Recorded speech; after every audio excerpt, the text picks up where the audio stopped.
Halo Sobat Garuda, kembali lagi bersama gua Oki. Jadi hari ini kita mau ngebahas tentang peluang Indonesia melawan Australia. Kita akan mencoba melakukan tactical breakdown.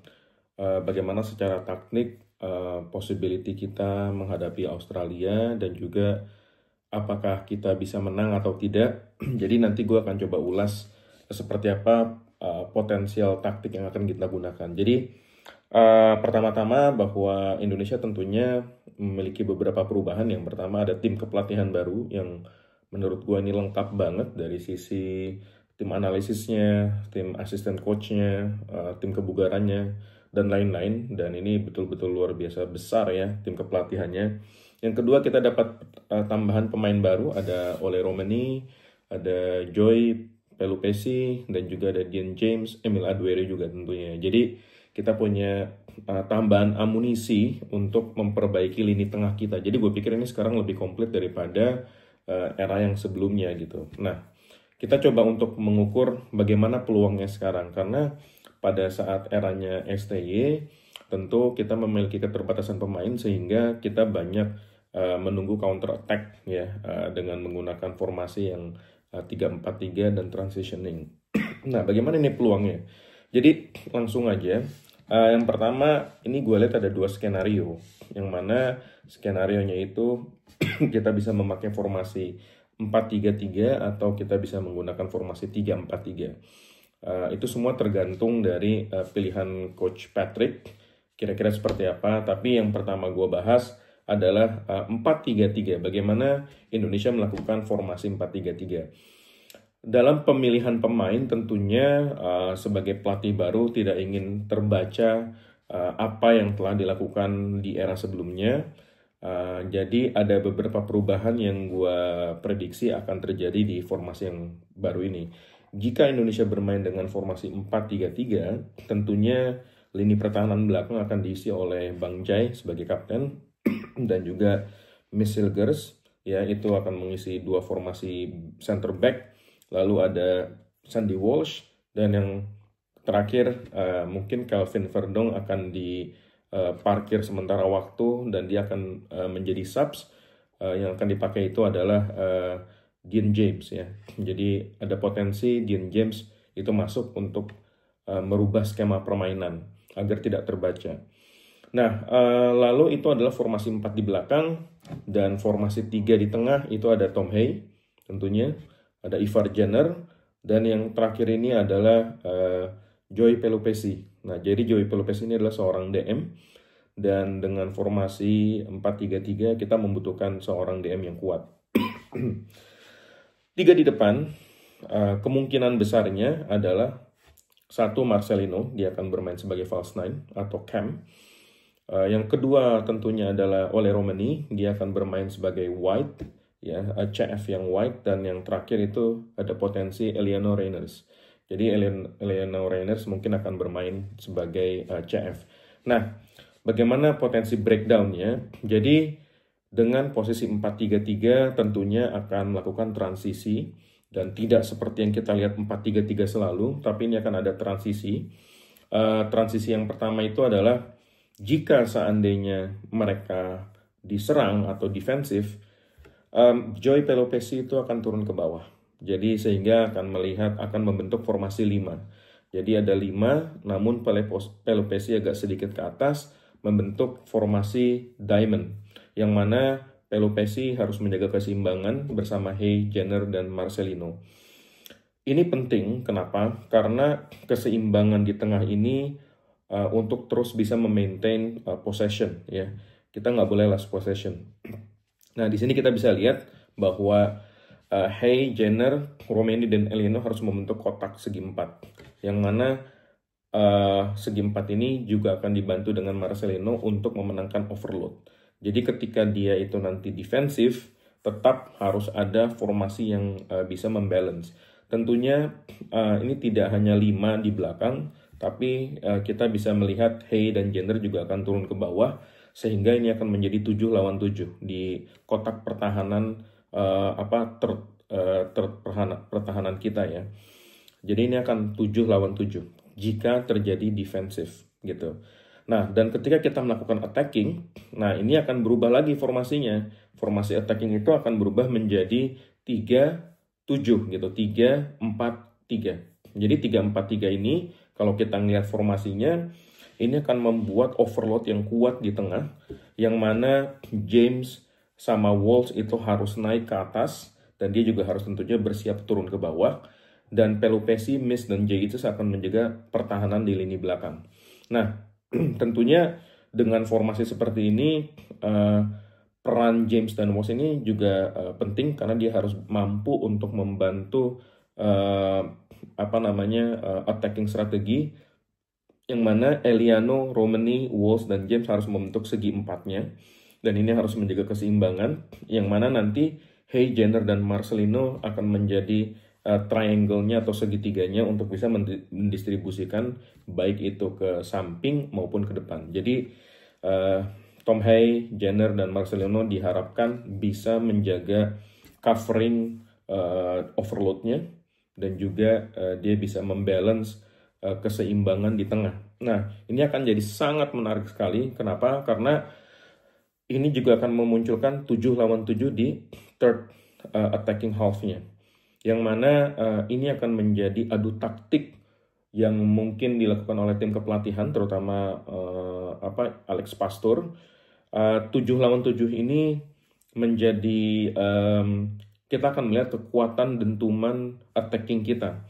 Apakah ketujuh orang ini bisa betul-betul mendominasi permainan atau tidak? Namun jika memang ternyata Indonesia efektif memainkan, karena gini ya, Indonesia ini kan belum pernah menggunakan formasi ini, tapi kalau mereka efektif, mereka memiliki daya dobrak yang cukup bagus gitu.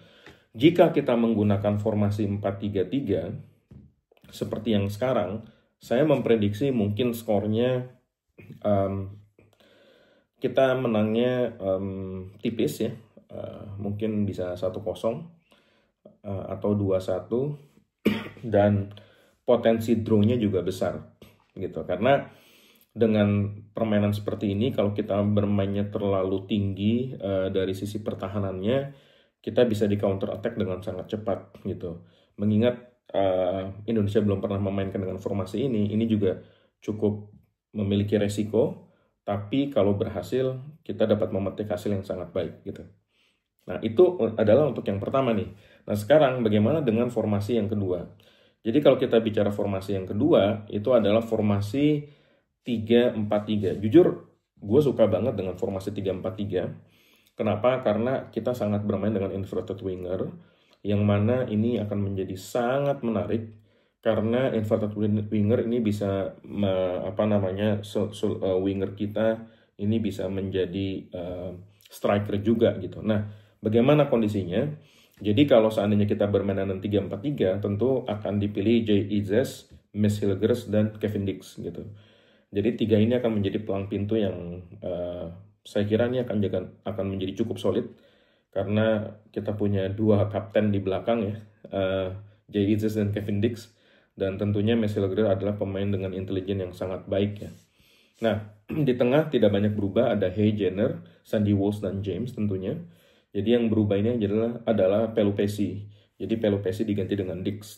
Nah, James dan Walsh ini, dia akan menjadi inverted winger yang dia harus naik turun. Jika kita keserang, seandainya kita keserang, maka overload di belakang ini akan menjadi lebih banyak. Jadi yang akan ditaruh di belakang itu adalah 8 pemain.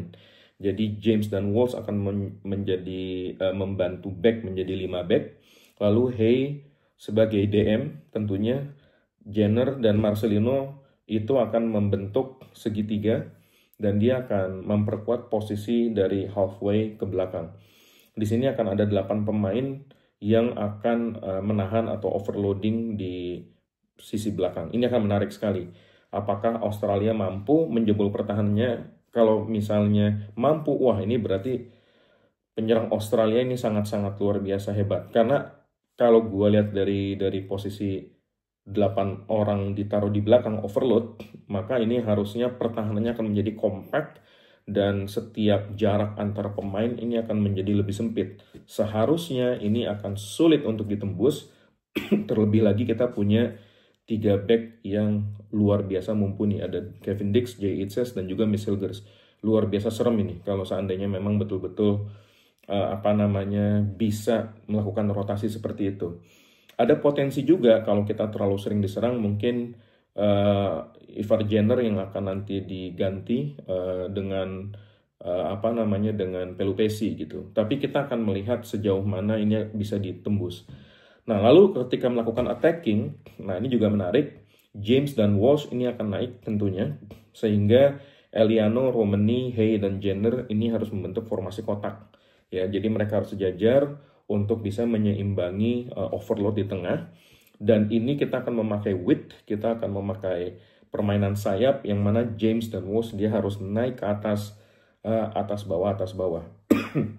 Marcelino di sini saya lihat Marcelino memiliki perkembangan yang cukup pesat semenjak dia di Oxford, dan dia tentunya akan menjadi distributor bola yang cerdas harusnya ya. Dan ketika dia bisa memainkan perannya sebagai false nine dan juga sebagai distributor bola, maka ini akan menjadi luar biasa canggih nih. James mungkin akan diganti juga dengan Verdong, jadi nanti kita akan melihat seberapa James efektif menjadi pemain sayap. Dan Sandy Walsh tentunya juga saya kira ini menarik karena dia juga selalu langganan di posisi sayap ya, sayap kanan atau back kanan gitu. Nah, dengan adanya formasi yang compact di atas, maka yang akan nanti dimajukan di atas itu adalah 7 lawan 7. Meskipun kita kenapa kalau defensif 8 pada saat nyerang dia malah 7, karena kita harus menjaga keseimbangan di belakang. Karena yang namanya 3-4-3 ketika kita kembali lagi terlalu tinggi defensive line-nya, itu bisa diserang counter attack dengan width, jadi dengan sayap gitu. Jadi ini yang harus sangat diperhatikan dan harus hati-hati agar permainan cover balance struktur kita itu tidak bisa ditembus begitu aja. Jadi ini akan sangat menarik ya, sangat menarik karena 3-4-3 ini memiliki potensi daya dobrak juga yang luar biasa, karena dia akan maju sebagai satu unit bersama gitu ya. Keseimbangannya juga menurut saya kuat, dan kalau memang Eliano, Romani, Marcelino ini efektif memainkan perannya, kita bisa bisa menang dengan keunggulan 2-0 gitu, atau gapnya 2-3-1 atau 2-0. Jadi apakah Indonesia akan menang? Potensinya ada. Saya lebih berharap Indonesia memainkan dengan dengan formasi 3-4-3 sehingga memiliki struktur balance yang baik. Namun kalau kita bermain dengan 4-3-3 itu juga bagus, tapi saya melihat Australia ini juga defense-nya cukup baik ya. Dan penyerang mereka juga menurut saya juga cukup kritikal ya. Jadi permainan akan lebih berimbang dengan 4-3-3 ketimbang 3-4-3. Jadi kalau 4-3-3 ada potensi kita berimbang, mungkin 1-1. Apakah Indonesia mungkin kalah? Yang namanya mungkin pasti ada. Tapi saya melihat ini akan lebih bertahan mainnya kalau kita berbicara 4-3-3. Jadi sayang dengan potensi tambahan pemain baru ya, seperti Romani, lalu kita punya Pelupesi ya. Saya berharap mudah-mudahan kita lebih bermain menyerang dengan 3-4-3. Jadi tidak melakukan counter attack gitu, lebih fokus pada penyerangan. Jadi teman-teman sekalian, 4-3-3 memiliki risiko untuk imbang. Ada potensi juga kita bisa keserang dan kalah gitu ya dengan 4-3-3. Tapi kembali lagi ini adalah probabilitas, bukan berarti pasti kalah atau pasti menang. Namun dengan 3-4-3 saya yakin kita memiliki potensi yang jauh lebih kuat dan lebih solid gitu di lini tengah. Karena bagaimanapun juga siapapun yang memenangi persaingan di tengah, dia akan lebih kuat. Possession game ini akan betul-betul sangat bermain di sini. Alex Pastor pasti sudah memikirkan bagaimana transisi perputaran orang, recycling di tengah ketika dia ada transisi. Itu sudah dipikirkan, saya yakin sekali, karena dia juga ahli racikan strategi ya, ahli meracik strategi. Kalau seandainya Tom Hay dan Ivar Jenner ini kurang efektif, pasti nanti akan diganti dengan beberapa pemain yang mungkin kita semua juga sudah sering lihat ya, seperti Nathan. Cuman saya nggak yakin Nathan akan menjadi pilihan utama gitu ya, tapi ada potensi Nathan akan menjadi pemain pengganti. Nah, Apakah ini sudah fix seperti ini? Saya juga kurang tahu. Mari kita tunggu saja beberapa saat lagi dan harapan kita Garuda menang.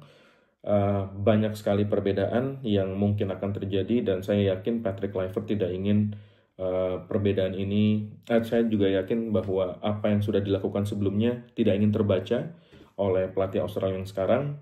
Apakah Australia cukup baik? Jujur saja kalau melihat mereka hanya mendapat 7 poin, mereka juga tidak superior amat gitu. Bahwa mereka adalah tim yang kuat itu fakta. Possession game mereka juga banyak mereka juga banyak mendominasi permainan, itu fakta. Tapi apakah mereka betul-betul kuat superior seperti Jepang? Saya rasa level mereka tidak seperti Jepang. Jadi potensi kita untuk menang ini terbuka, ya. Jadi itu dulu mungkin sobat-sobat Garuda. Mari kita tunggu permainannya. Mudah-mudahan Indonesia menang dengan skor yang cukup mencolok. Mudah-mudahan gapnya 2. Tapi kalau seandainya seri, ya saya kira itu adalah hasil yang cukup fair gitu. Mengingat timnya masih baru, karena banyak yang baru masuk. Dan juga kita belum mendapatkan pertandingan uji coba sebelum ini. Jadi waktunya agak mepet. Jadi mungkin itu, mari kita doakan Garuda menang. Semoga kita bisa lolos Piala Dunia 2026. Terima kasih.